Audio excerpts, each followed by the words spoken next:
Welcome back to Tanya in 5. The last few days we have been studying chapter 53.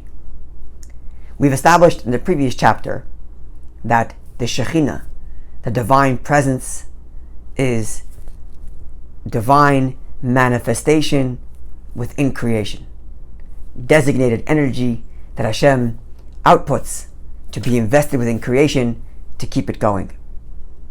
And we explained that the tool, the medium by which the divine energy is invested in creation is Torah, and how in each world the divine presence, the Shechina, the energy of God to give it life, descends from one world to the other and is expressed through the Torah as it is in that particular world. So the Shechina remains the same. The divine energy is one singular, and it's just divine energy. It's just that it packages itself in each world so that it can give life in accord with the level, personality, and temperament of that particular world. Now we finally, in chapter 53, come to our world. You see, this space in which the divine energy is expressed in a particular world through Torah, that is called the Kodesh HaKadoshim, the Holy of Holies, in whatever world it happens to be. And as such, when the temple stood in Jerusalem, the physical Holy of Holies was the space in which the divine energy for this world was invested, and from there to the rest of the world. Much like the analogy we gave in chapter 51, where the energy of my soul first starts in the brain and from there to the rest of the body. So likewise, the divine energy is invested in the Holy of Holies, and from there to the rest of the world. Now, in the first temple, the revelation, or the level at which the divine presence was able to express itself in this physical world, was at a loftier level, a more revealed state than in the second temple. The first temple had the actual ark with the actual 2 tablets in there. The second temple did not. The first temple had many miracles, which the second temple did not. And that is expressive of the fact that during the first temple, the divine presence invested in this world was much more accessible and less tapered down to fit into the confines of the rules of our world, which are materialistic in nature. Now, since the destruction of the temple, where is that access point to the divine energy to be invested in this world? Where is the Shechina? The Shechina, which, as we explained, is divine manifestation to be invested within a world to give it life, where can that be found if there's no Holy of Holies? Well, it's still expressed through Torah. Torah, as we explained before, has always been the medium which brings the divine presence into any particular world. And therefore, Torah remains that medium through which we bring divine energy and investure into our world, the Shechina into this world.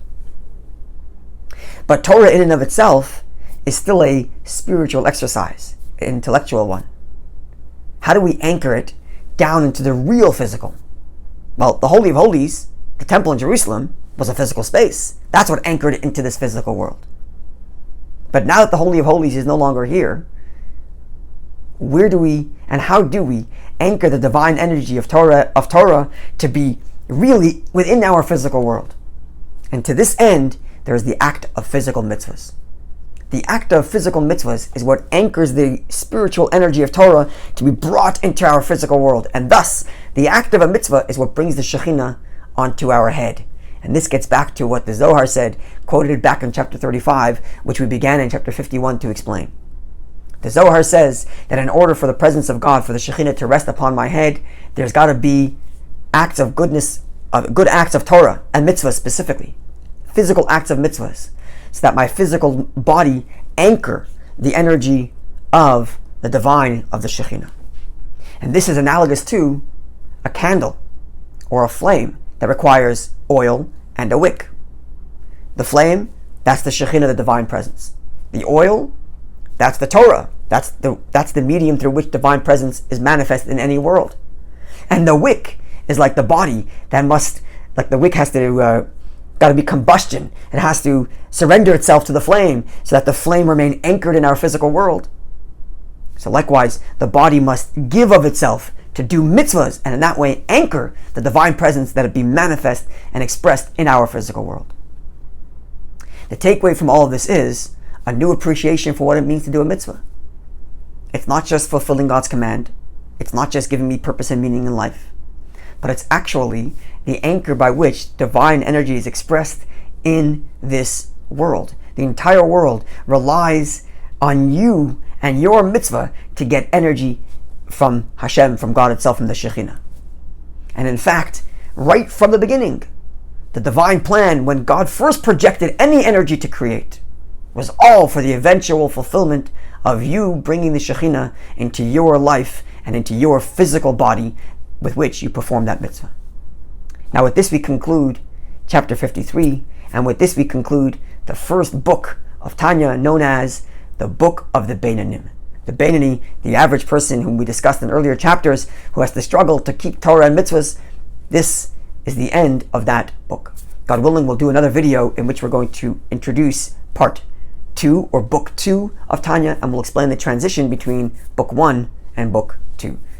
Looking forward to seeing you as we continue our journey through Tanya.